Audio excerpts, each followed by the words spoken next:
Assalamualaikum warahmatullahi wabarakatuh. Semangat pagi. Ya, terima kasih Bapak Ibu, guru, teman sejawat di sekolah yang sama-sama kita banggakan, SMA Negeri 1 Bandar Pasir Mandoge. Izinkan saya pada hari ini untuk berbuat aksi nyata modul 1.4, yaitu menyebar pemahaman dan pengalaman budaya positif sebagai salah satu tugas calon guru penggerak. Ya, Bapak Ibu,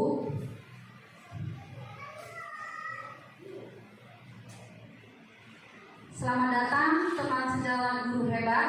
Mari belajar, berbagi dan berkolaborasi serta saling mendukung demi mewujudkan budaya positif di SMA Negeri 1 Bandar Pasir Mandoge.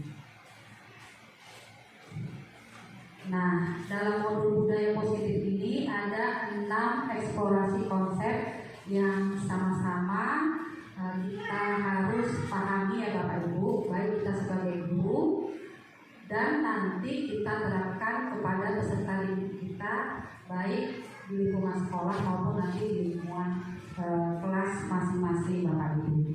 Yang pertama itu ada disiplin positif dan nilai kebajikan universal. Yang kedua, teori motivasi, hukuman dan penghargaan, restitusi. Kemudian yang ketiga ada keyakinan kelas. Dan yang keempat, kebutuhan dasar manusia dan dunia berkualitas. Yang kelima itu ada restitusi, yaitu 5 posisi kontrol. Kemudian yang keenam restitusi, yaitu segitiga restitusi. Nah, pertanyaan pemantik, setuju atau tidak setuju Bapak Ibu? Yang pertama itu hukuman dapat mendisiplinkan anak. Yang kedua, memberi penghargaan dapat memotivasi anak. Ada yang mau memberikan pendapatnya tentang nanti 6 modul? Hukuman dapat mendisiplinkan anak, setuju atau tidak setuju? Setuju. Ada yang setuju, ada yang tidak. Ya, apa-apa, itulah merdeka tadi, ya kan, beragam. Yang kedua, memberi penghargaan dapat memotivasi anak. Setuju dan tidak setuju. Nah, pertanyaan pemantik inilah nanti sama-sama akan kita lihat dari 6 modul itu. Nanti akan dapat terjawab pertanyaan ini yang tadi ada Bapak Ibu katakan setuju atau tidak setuju. Jadi untuk sementara kita pen dulu ya Bapak Ibu. Oke, kita lihat yang pertama, disiplin positif dan nilai kebajikan universal. Jadi ini dinyatakan oleh Dr. William Glasser dalam teori kontrol. Jadi ada miskonsepsi makna kontrol. Yang pertama itu ilusi guru mengontrol murid. Ya, pada kenyataannya memang seperti itu. Ada paksaan dari kita kepada peserta didik. Baru yang kedua, ilusi bahwa semua penguatan positif itu efektif dan bermanfaat. Seperti itu. Lalu yang ketiga, ilusi bahwa kritik dan membuat orang merasa bersalah dapat menguatkan karakter. Ya, setelah mengontrol tadi, memberi penguatan positif, kemudian kritik dan membuat orang merasa bersalah itu dapat menguatkan karakter peserta didik. Apakah nanti itu pernyataan yang negatif atau positif, nanti kita lihat di sini. Kemudian ilusi bahwa orang dewasa memiliki hak untuk memaksa. Kita sebagai pendidik atau guru kesannya seperti itu. Inilah miskonsepsi makna kontrol tadi yang ada 4 ini ya. Nah ini dia. Bila kita ingin membuat kemajuan perlahan, sedikit-sedikit ubahlah sikap atau perilaku Anda. Namun bila kita ingin memperbaiki cara-cara utama kita, maka kita perlu mengubah kerangka acuan kita. Ubahlah bagaimana Anda melihat dunia, bagaimana Anda berpikir tentang manusia. Ubahlah paradigma Anda, skema pemahaman dan penjelasan aspek-aspek tertentu tentang realitas oleh Stephen R. Covey. Jadi dia mengajak kita melihat peserta didik ini, nanti akhirnya kita akan menerapkan namanya segitiga restitusi. Seperti itu Bapak Ibu. Segitiga restitusi itu adalah penerapan budaya positif yang nanti tujuannya untuk profil pelajar Pancasila. Disiplin positif ya. Jadi ada pertama namanya stimulus respon. Kita mencoba mengubah orang agar berpandangan sama dengan kita. Tapi kalau dalam teori kontrol, kita berusaha memahami pandangan orang lain tentang dunia. Nah itu peserta didik. Kita tadi mengontrol peserta didik yang diskonsepsi tadi. Tapi ternyata peserta didik itu juga punya pandangan tentang dirinya dan mungkin tentang kita sebagai gurunya. Kemudian perilaku buruk itu dilihat sebagai satu kesalahan. Tapi kalau dalam teori kontrol, semua perilaku memiliki tujuan. Kenapa peserta didik kita terlambat, tidak memakai atribut, mungkin ada alasannya. Nah itu dia, ya Bapak Ibu. Kemudian orang lain merasa mengontrol saya. Tadi di teori kontrol, hanya kita yang bisa mengontrol diri kita. Berbeda tadi dengan miskonsepsi. Tadi fakta kontrol tadi ada kan, bahwa orang bisa mengontrol kita. Saya bisa mengontrol orang lain. Anda tidak bisa mengontrol orang lain. Tapi kenyataannya kita selalu mengontrol peserta didik kita. Memang tujuan kita baik supaya mereka punya karakter atau pribadi yang lebih baik. Kemudian pemaksaan ada pada saat rujukan gagal. Tapi di sini kolaborasi dan konsensus menciptakan pilihan-pilihan baru. Dan inilah memang yang akan diterapkan di kurikulum Merdeka, kolaborasi. Konsensus, bagaimana mencapai konsensus itu antara kita dan peserta didik, tapi punya ini tadi yang terakhir, win-win solution, menang dan menang, bukan kita menang, peserta didik kalah, tidak seperti itu. Ya Bapak Ibu, apa makna disiplin? Ada yang tahu?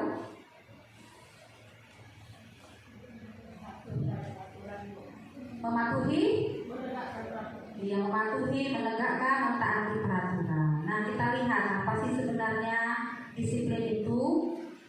Ya, berasal dari bahasa Latin disiplina, yang artinya belajar ternyata Bapak Ibu. Ya kan? Maka ini berkonotasi dengan disiplin dari Socrates dan Plato.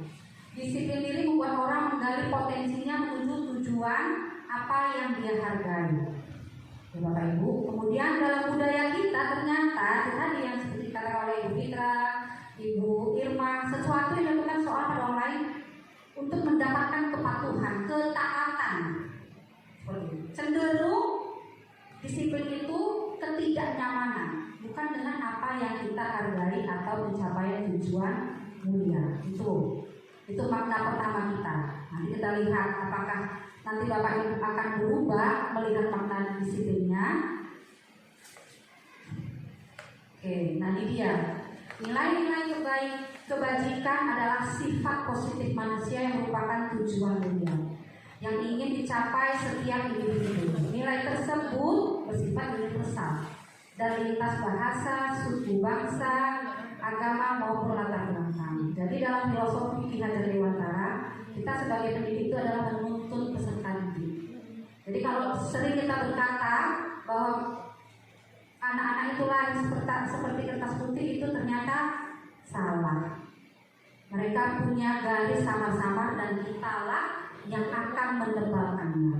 Tapi yang pertama dan utama itu adalah dalam keluarga. Nah ini Bapak Ibu ya. Jadi dalam filosofi KHD itu ada satu kalimat yang mungkin kalau saya pribadi memang agak tersentil. Berhamba kepada peserta didik. Nah, karena memang kurikulum mereka ini pembelajaran kita itu berpusat berpihak pada murid. Makanya ada pembelajaran berdiferensiasi seperti itu Bapak Ibu. Setiap perilaku perbuatan memiliki tujuan. Kemudian mengaitkan nilai-nilai kebajikan yang diyakini seseorang, maka motivasi intrinsiknya atau internalnya akan terbangun sehingga menggerakkan motivasi dari dalam untuk mencapai tujuan yang mulia. Jadi sebenarnya Bapak Ibu, semua kita ini ada dalam diri kita motivasi intrinsik internal. Sebagai apa? Penghargaan diri sendiri. Nah, kalau dikaitkan dengan nilai kebajikan, ini akan kita kaitkan dengan profil pelajar Pancasila. Apa saja Bapak Ibu? Makan roti manis, beriman dan bertakwa. Yang kedua, berkebinekaan global. Yang ketiga, bergotong royong. Yang keempat, kreatif. Yang kelima, mandiri. Baru yang keenam, bernalar kritis. Makanya disingkat dengan makan roti manis. Walaupun hari ini kita makan gorengan.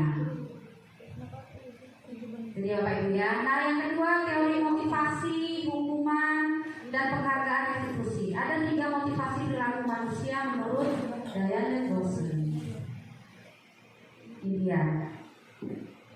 Yang pertama itu untuk menghindari ketidaknyamanan atau hukuman. Maka seseorang itu melakukan motivasi dalam dirinya. Tapi itu motivasinya dari eksternal, ekstrinsik. Contohnya kita, ya kan? Bapak Ibu besok dikumpul perangkat. Ada eksternalnya, faktor eksternalnya. Mungkin pertama takut, iya, ditegur sama pengawas atau faktor eksternal lainnya. Padahal sebenarnya harus dari faktor internal atau intrinsik diri kita. Jadi anak-anak seperti itu.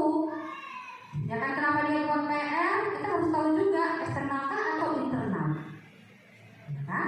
Kebanyakan mungkin masih faktor eksternal. Yaitu yang kedua, misalnya untuk mendapatkan imbalan dari orang lain. Dalam pembelajaran saya pernah melakukannya.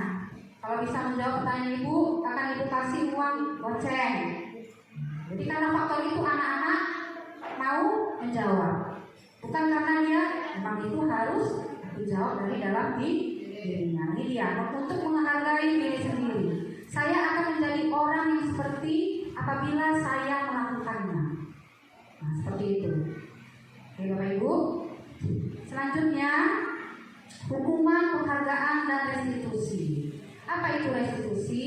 Restitusi adalah proses menciptakan kondisi bagi murid untuk memperbaiki kesalahan mereka, sehingga mereka bisa kembali pada kelompok mereka dengan karakter yang lebih kuat. Gosen 2004. Restitusi juga merupakan proses kolaboratif yang mengajarkan murid untuk mencari solusi masalah mereka dan membantu murid berpikir tentang orang seperti apa yang mereka inginkan dan bagaimana mereka harus memperlakukan orang lain. Menurut Chelsea Bosen lagi tahun 1996. Berikut adalah tabel perbedaan antara hukuman, konsekuensi, dan restitusi. Jadi kalau kita lihat Bapak Ibu dari tabel ini, identitas gagal itu pasti selalu ada di bagian hukuman. Identitas sukses dan disiplin itu ada 2, ada di konsekuensi dan restitusi. Kita contohkan di sini hukuman. Sesuatu yang menyakitkan harus terjadi. Kalau konsekuensi, sesuatu harus terjadi. Restitusinya ada pilihan. Nah seperti itu. Tapi kalau kita enggak, ya kan? Kalau anak misalnya tidak melakukan PR, kita pasti beri hukuman. Seharusnya kita harus menanyakan pilihan anak-anak itu kenapa dia tidak membuat tugas. Ditanyakan apa alasannya, pasti ada tujuannya. Kemudian ada hukuman murid itu anak akan tersakiti kalau konsekuensi murid anak dibuat tidak nyaman. Tapi kalau di restitusi murid atau anak akan mendapatkan penguatan seperti itu. Dan seterusnya ini Bapak Ibu ya, ada banyak tabel perbedaan hukuman, konsekuensi dan restitusi seperti itu. Oke, kita lanjut ya Bapak Ibu.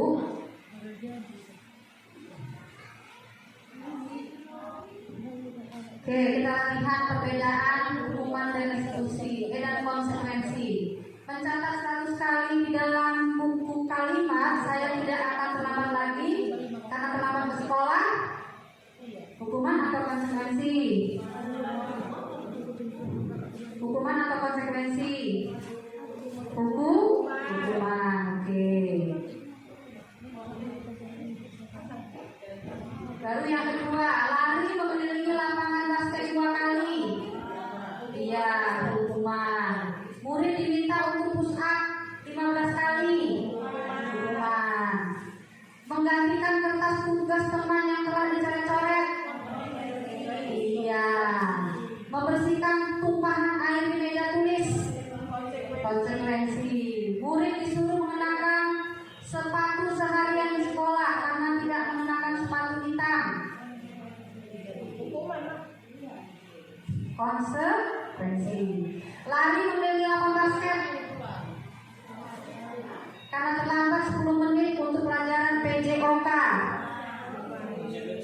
Oke, kita lihat seberapa Bapak Ibu menjawabnya benar. Ternyata pertanyaan ke-6 dan 7, iya. Yang 6 hukuman, yang ke-7 konsekuensi. Seperti itu ya Bapak Ibu. Pernah kita melakukannya? Pernah. Apalagi guru BK ya kan? Itu guru BK bagus nih.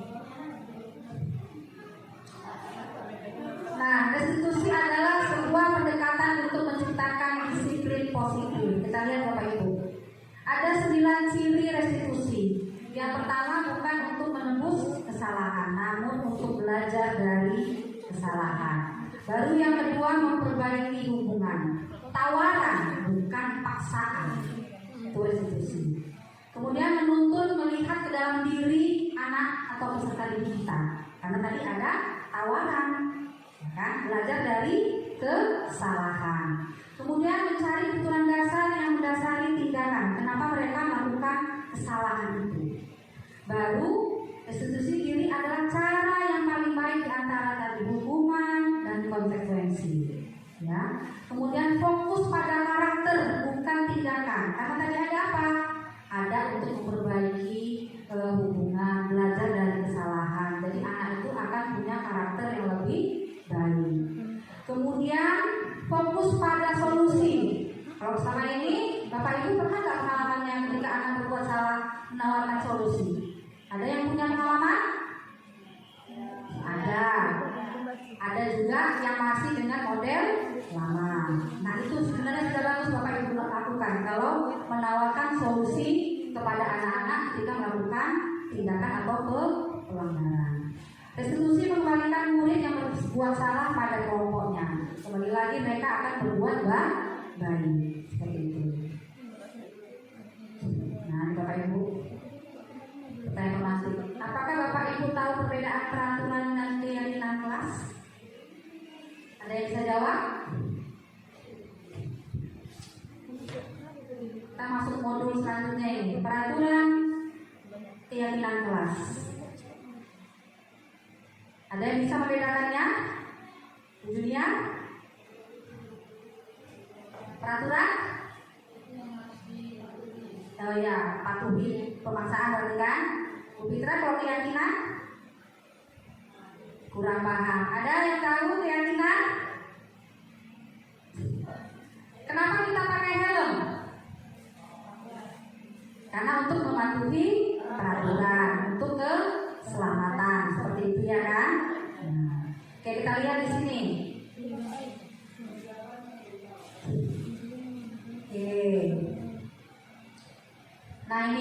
peraturan dan keyakinan kelas. Selalu kembalikan buku ke tempatnya. Peraturan? Oke, nggak apa-apa. Jawab aja, nanti kita lihat. Dilarang mengganggu orang lain. Hadir di sekolah 15 menit sebelum pembelajaran dimulai. Dilarang melakukan kekerasan. Dilarang menggunakan narkoba. Bergantian atau menunggu giliran. Gunakan masker. Jangan berlari di kelas atau koridor. Oke, kita lihat apa sih maksudnya. Nah ini dia. Jadi kalau peraturan seperti itu, tapi kalau di keyakinan kelas kalimat pertama itu adalah tanggung jawab. Ya kan? Pinjam buku, Bu, pinjam buku Ibu. Ya, dia harus dalam dirinya punya keyakinan tanggung jawab. Baru yang kedua, orang dilarang mengganggu orang lain. Keyakinan kelasnya, kita harus menghormati orang lain karena kita ini heterogen, beragam. Kemudian hadir, menghormati orang lain, dan kita harus punya komitmen dalam diri. Benar?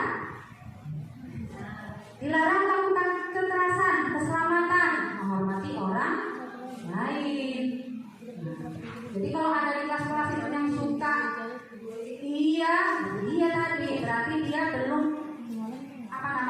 nilai intrinsik internal dalam dirinya, belum ada keyakinan ke kelas. Bergantian atau menunggu giliran, menghormati orang lain atau bersabar, jadi antri seperti itu. Dan sampailah jangan berlari di kelas atau koridor, ya keselamatan ke atau untuk keamanan di diri. Begitu. Iya, tapi kita mau mengajak anak-anak kita di kelas keyakinan itu seperti ini. Gitu. Jadi peraturan itu nanti kita rubah dalam bentuk keyakinan atau kesepakatan kelas. Begitu Bapak Ibu. Nah ya. Jadi nilai keyakinan kelas itu untuk mendukung motivasi intrinsik. Kembali ke nilai yang menggerakkan seseorang dibanding mengikuti serangkaian peraturan itu tadi. Ya kan? Jadi dari dalam dirinya akan muncul tadi motivasi intrinsik, bukan karena tadi motivasi eksternal, bukan seperti itu yang diminta. Oke. Nah ini Bapak Ibu, dan ini saya sarankan kepada Bapak Ibu, baik wali kelas maupun guru, buatlah keyakinan kelas. Karena apa? Itu salah satu pedoman ketika anak-anak melakukan kesalahan atau pelanggaran. Ya kan? Pembentukannya ini bersifat abstrak, ya kan? Daripada peraturan. Kemudian pernyataannya universal, dibuat dalam bentuk hal yang positif, bukan yang tadi dilarang, enggak. Tadi tanggung jawablah, nah seperti itu. Kalimat-kalimatnya dalam bentuk yang positif, bukan negatif. Karena apa? Kita kan mau mengajak anak untuk berkarakter positif. Kemudian keyakinan kelas adalah tidak terlalu banyak sehingga mudah diingat dan dipahami oleh semua warga kelas. Sesuatu yang dapat diterapkan di lingkungan tersebut. Kemudian semua warga kelas berkontribusi dalam pembuatan keyakinan kelas lewat curah pendapat. Sama seperti Bapak Ibu yang sudah melakukan P5, yang anak-anak buat post-it atau sticky note, seperti itu curah pendapat dibuat. Ya, bersedia meninjau kembali keyakinan kelas dari waktu ke waktu karena sifatnya fleksibel. Peraturan atau keyakinan itu kan nggak kaku, ya. Seperti itu. Nah ini prosedurnya, mempersilahkan warga sekolah atau murid untuk bercurah pendapat, ya Bapak Ibu. Mencatat semua masukan. Kalau ada yang sama misalnya saya sudah praktik bayinya, kalau ada yang sama ya kita satukan aja, ya kan?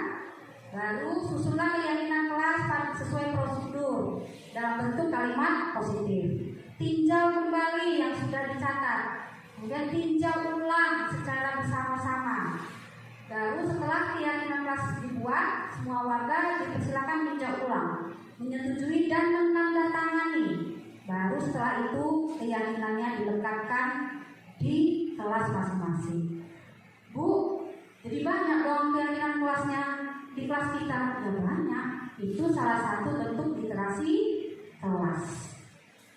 Jadi itu bisa Bapak Ibu buat nanti sebagai arti nyata di PNM, yaitu disiplin positif. Seperti itu Bapak Ibu. Nah, ini saya lakukan di kelas saya. Jadi saya informasi dulu apa itu peraturan, apa itu keyakinan. Baru masing-masing merumuskan keyakinan kelasnya. Setelah itu, nah dibacakan semua. Buat kelas kita kalau 36-nya, bacakan 36-nya. Mereka mempresentasikan. Karena itu kan hasil dari curah pikiran pendapat mereka. Seperti itu. Kalau ada yang tadi berupa kalimat dilarang, nah sama-sama tadi kita tinjau ulang lagi kata-katanya. Tidak boleh menggunakan kata yang sifatnya negatif, harus positif. Kemudian menempelkan keyakinan kelasnya. Nah, ini ditandatangani, baru nanti ditempel di kelas. Jadi semua peserta didik menandatangani. Ketika si A melakukan kesalahan, kita ada dasarnya. Ini kan sudah kita buat keyakinan kelasnya. Nah, jadi mereka akan kembali lagi ke nilai diri sendiri. Seperti itu. Oke, ini modul selanjutnya. Pertanyaan pemantik. Ibu Ambar, guru kelas 2A di SD Pelita Hati, sedang bingung nih karena ulah salah satu muridnya di kelas Doni. Beberapa anak di kelas 2A datang pada Bu Ambar mengeluhkan perilaku Doni yang sering meminta bekal makan siang teman-temannya dengan paksa. Jika Anda menghadapi situasi seperti Ibu Ambar, apa yang Anda akan lakukan? Menurut Anda, kira-kira apa alasan Doni melakukan hal itu? Oke, kita lihat. Ternyata itu bagian dari kebutuhan dasar manusia dan dunia berkualitas. Ini Bapak Ibu. Jadi motif kebutuhan dasar itu ada bertahan hidup, belonging kasih sayang, power kekuatan, freedom kebebasan, fun hiburan. Jadi kita sebagai pendidik dan peserta didik punya kebutuhan dasar ini. Iya, bertahan bagaimana mereka untuk dapat menyelesaikan tugas. Kadang-kadang kan ada peserta didik kita yang campur kan, Bu, tengok ini Bu, aku diganggu. Mungkin dia lagi membutuhkan kebutuhan dasar belonging kasih sayang. Kadang ada dia membutuhkan powernya, kekuatannya. Aku ya yang diwujud ibu itu ya. Jadi harus ke aku, tidak ke dia. Seperti itu. Atau kebebasan. Makanya di kurikulum merdeka itulah dituntut tadi pembelajaran berdiferensiasi. Jadi kita membebaskan kepada peserta didik belajarnya dengan profil belajarnya masing-masing. Baru hiburan. Kadang-kadang bermain-main mereka karena memang kembali lagi ke filosofi PHD, anak-anak itu adalah dunianya bermain. Mau dia SMA, mau dia SMP ada. Kita aja yang sudah jadi orang tua juga tetap ada unsur ingin dia bermainnya, hiburannya. Jadi itu dia dasarnya. Kebutuhan dasar manusia. Nah, seluruh tindakan manusia memiliki tujuan tertentu. Semua yang dilakukan adalah usaha terbaik untuk mendapatkan apa yang kita inginkan. Ketika kita mendapatkan apa yang kita inginkan, sebetulnya saat itu kita sedang memenuhi satu atau lebih dari satu kebutuhan dasar kita. Nah, kita lihat.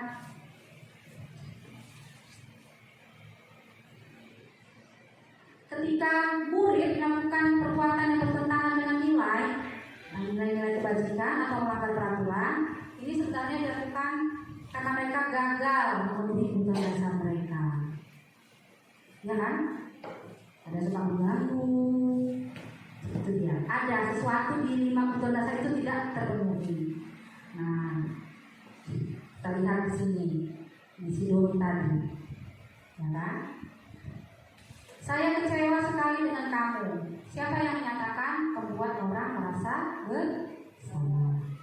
tidak pernah benar melakukannya, terhukum. Kemudian ini kalau ayo lakukan demi Bapak Ibu ini juga teman. Kemudian selanjutnya sampai kamu selalu yang paling terakhir. Nah seperti itu. Nah restitusi yang modul yang kelima adalah 5 posisi kontrol. Disiplin positif yang berpusat pada murid dikembangkan oleh Diana Gosen dengan pendekatan restitusi yang disebut dengan 5 posisi kontrol. Apa aja? Ada penghukum, pembuat rasa bersalah, teman, pemantau atau manajer tadi yang di awal tadi, tabel di awal, ya Bapak Ibu. Nah ini contoh kasus peserta didik tidak memakai atribut lengkap saat pelaksanaan upacara bendera Senin pagi. Nah ini Bapak Ibu 5 tadi. Penghukum, patuhi peraturan sekolah, berdiri menghormat bendera. Nggak kerjakan tugas, silakan duduk di luar, duduk di depan. Itu yang kita lakukan. Pembuat rasa bersalah, jadi ya, ibu merasa sangat kecewa dengan tingkahnya. Ibu sedih, ibu marah, ya kan? Karena sudah sering diingatkan tapi masih sering dilakukan. Jadi anak-anak merasa bersalah. Teman, ayolah taati peraturan sekolah. Ibu bangga kalau kamu melakukannya itu dengan konsisten. Nah itu kita sebagai teman posisinya, Bapak Ibu. Lalu pemantau, Ananda sudah melanggar peraturan. Apa itu? Apa konsekuensinya? Nah, kita mantau anak berbuat salah. Seperti itu ya. Kemudian ini yang paling diharapkan dari kita sebagai pendidik, sebagai manajer. Apakah Ananda tahu kesalahan yang telah dibuat? Kira-kira bagaimana Ananda akan memperbaikinya? Sehingga tadi ciri restitusi yang 9, memperbaiki hubungan. Ada tawaran, bukan paksaan. Jadi ya manajer. Nah, modul yang terakhir, apa itu segitiga restitusi? Restitusi adalah metode untuk penyusunan kembali model disiplin di sekolah. Ya, tadi berfokus pada solusi untuk memecahkan masalah, mengajak murid mengidentifikasi tindakannya yang salah itu apa alasannya, sehingga dia bisa membuat atau memikirkan langkah untuk memecahkan masalahnya sendiri. Ya, Ibu, Bapak Ibu, bukan kita yang mencari solusinya, mereka yang mencari. Ya kan? Jadi landasannya ini ada 6. Kesalahan adalah hal yang normal karena manusia pasti berbuat salah. Setiap manusia tahu jika berbuat salah. Semakin disalahkan dan dikritik, maka dia akan menjadi tidak percaya diri. Padahal mungkin kita maksudnya baik, tapi menurut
siang.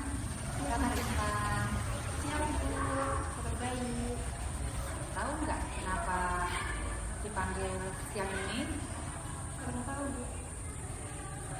Nggak tahu ya. Kira-kira coba Intan ingat pada penugasan mata pelajaran sosiologi ada berapa kali itu memberikan tugas, kemudian Intan ada nggak pernah buat tidak tugasnya?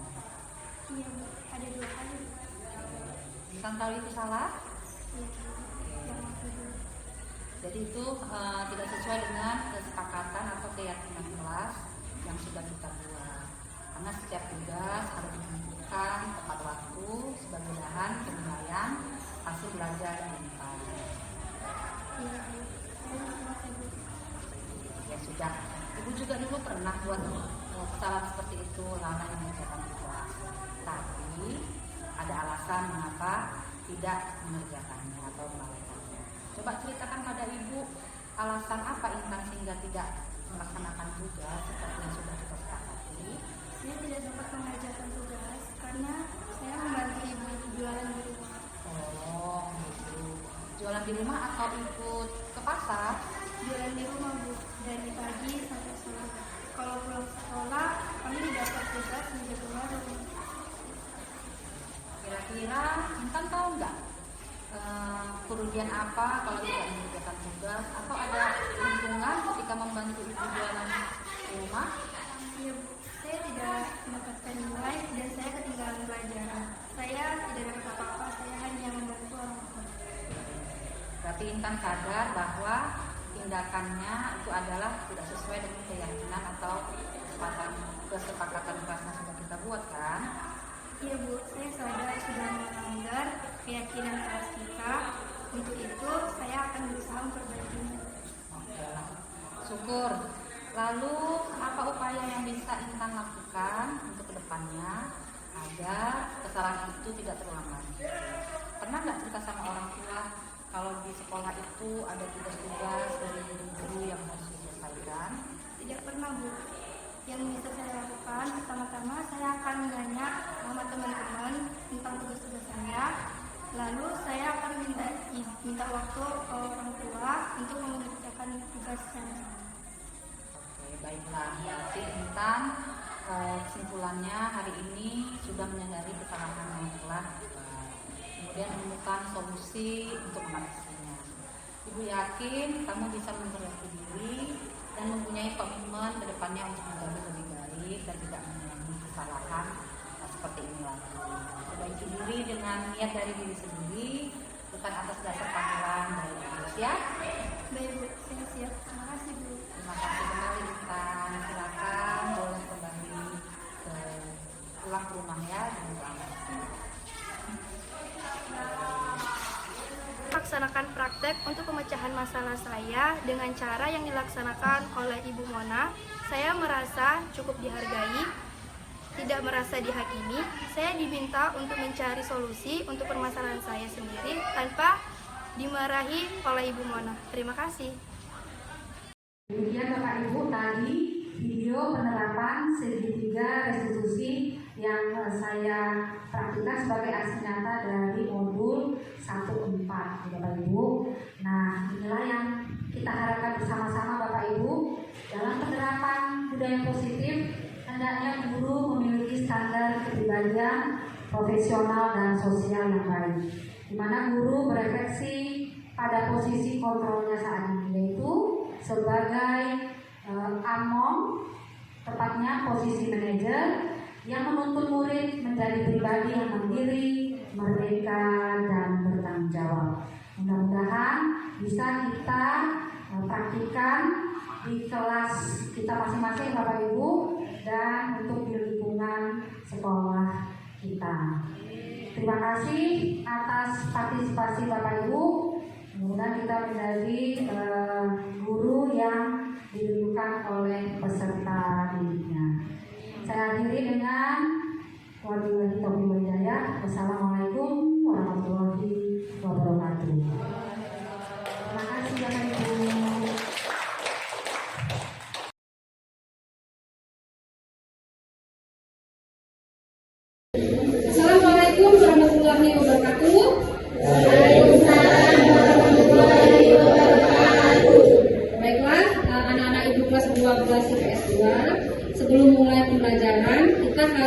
membuat sebuah keyakinan kelas, ya kan, sebagai salah satu pedoman agar kita sama-sama sepakat mau seperti apa kita buat di kelas 12 IPS 2. Nah, ada perbedaan antara peraturan dan keyakinan kelas. Kalau peraturan itu nanti sifatnya akan memaksa. Sedangkan keyakinan kelas itu bersumber dari nilai intrinsik, nilai penghargaan dari dalam diri anak-anak itu. Ya, contohnya misalnya peraturan, dilarang mengganggu orang lain. Nah, keyakinan kelasnya kita saling menghormati dengan orang lain. Nah, tujuan tadi kita akan membuat keyakinan kelas. Ibu akan membagikan post-it atau sticky note kepada anak-anak ibu, menuliskan keyakinan kelas apa yang harus dibuat di kelas 12 IPS 2. Setelah membuatnya, anak-anak ibu nanti secara random akan membacakan keyakinan kelasnya, kemudian ditempelkan di lembaran karton sebagai bukti kita membuat keyakinan kelas ini. Setelah itu baru ditandatangani bersama dan akan kita tempelkan di kelas kita ini. Sepakat? Oke, baik, ibu akan membagikannya.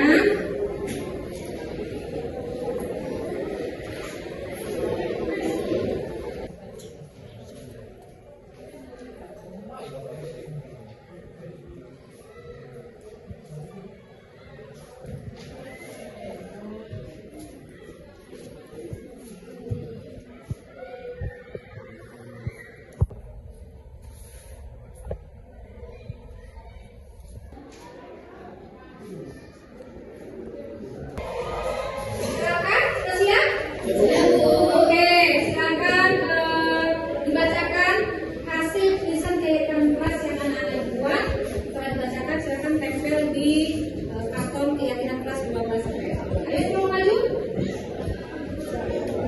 Keyakinan kelas yang saya buat adalah mengikuti proses belajar dengan baik dan mengikuti tata tertib sesuai dengan aturan sekolah.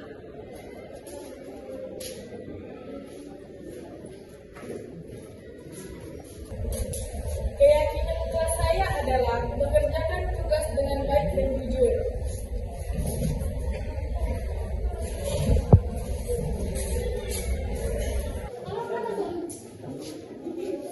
Keyakinan kelas saya adalah mengumpulkan tugas dengan tepat waktu.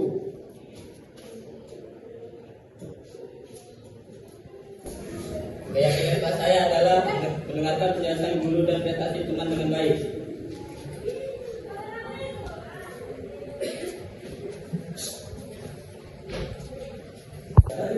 Keyakinan kelas saya adalah menghormati perbedaan pendapat.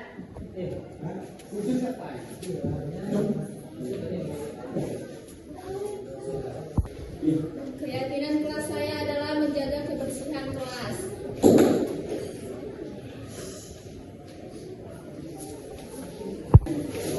Keyakinan kelas saya mengangkat tangan apabila hendak bertanya dan ke toilet.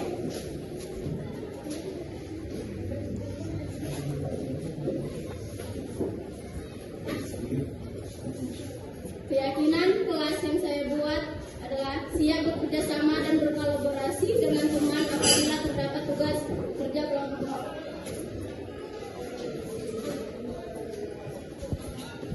Keyakinan kelas saya adalah hadir tepat waktu.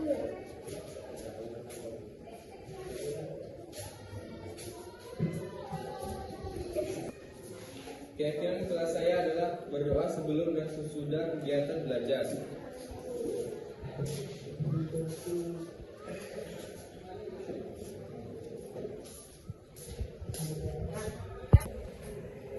Baiklah, anak-anak ibu, ini hasil tulisan anak-anak ibu ya untuk membuat keyakinan kelas 12 IPS 2 dan sudah dibacakan. Nah, supaya keyakinan ini lebih sah untuk kita taati bersama-sama, nanti anak-anak ibu akan membuat tanda tangan di sebelah sini. Sepakat? Sepakat kita dengan keyakinan ini? Oke.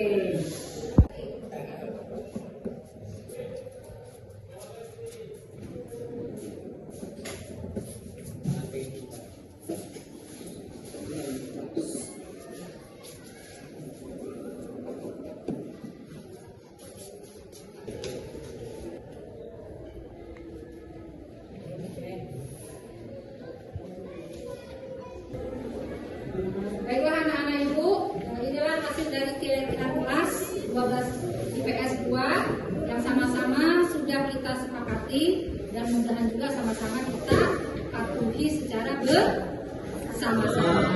Terima kasih atas perhatiannya. Ibu akhiri dengan Assalamualaikum warahmatullahi wabarakatuh. Waalaikumsalam warahmatullahi wabarakatuh.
Langkah tegap maju. Jalan. Tutup barisan. Jalan. Paskibra.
biasa.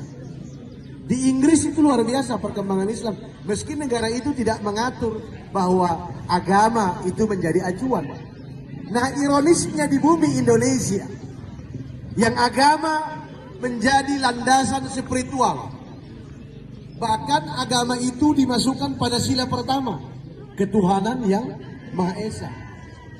Tetapi anehnya,